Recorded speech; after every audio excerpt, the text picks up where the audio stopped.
Hi, today is Tuesday, March 7th, 2023. The Honorable Mark Morial, National Urban League President and CEO, will give an update on voting rights in America as of today on his 58th commemoration of Bloody Sunday, which happened on Sunday, March 7th, 1965.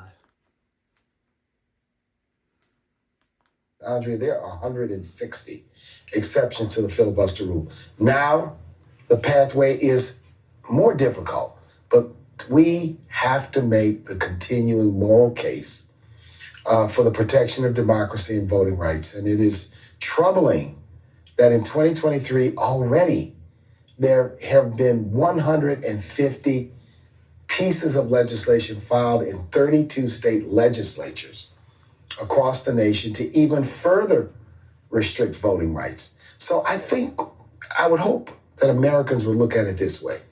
Right now in Ukraine, we're spending billions to protect Ukrainian democracy and their right to self-determination. Here at home, you've got an aggressive effort to undermine American democracy. This contradicts the very values of this country. So the president spoke with us yesterday. He sort of dropped in impromptu on our meeting at the White House with members of his staff and reaffirmed his commitment. And I think that there's going to have to be some creative efforts to achieve what we want to achieve, but also the maximization of executive power, but also the maximization of the presidential bully pulpit to make the case across the board to the American people that we need voting rights is what I think is in order. And of course, now you don't have the House, you don't have Speaker Pelosi, and you've got a much harder, even if you could fight the filibuster battle, and the president was indicating that at the Edmund Pettus Bridge. He said the filibuster should not stand in the way. And I would hope that Speaker McCarthy and Senator McConnell would break away from their pattern and have a real meaningful discussion with the civil rights community and with the leaders of the Democratic caucus on both sides about voting rights. They've been silent. They've not had anything to say. They've not engaged on this very important American issue. And as you know, in the 1960s, people like Everett Dirksen and other Republicans worked with President Johnson to pass voting rights, and it was a powerful moment in American history. Will Speaker McCarthy and Senator McConnell step up, or will they continue to avoid the issue and not meet the moment that I think is called on? And I think there's got to be a lot more illumination of their position and their conversation. They've got a role to play in this.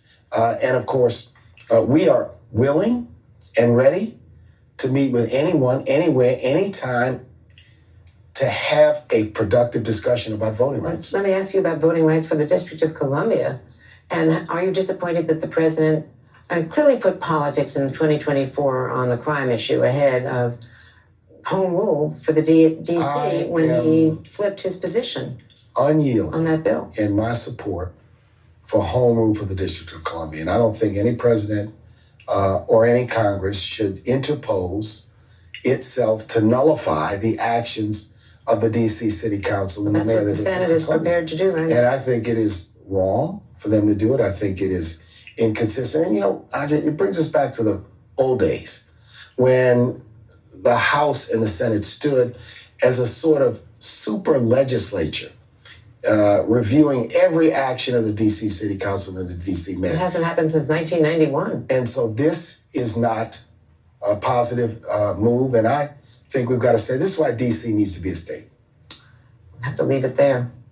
Can't argue with that. Thank you very much, Appreciate Mark Morial. It's always great to see you. And that does it for this edition of Andrea Mitchell Reports. Remember, follow us online on Facebook and on Twitter at Mitchell Reports. Chris Chansing, Report starts right after this.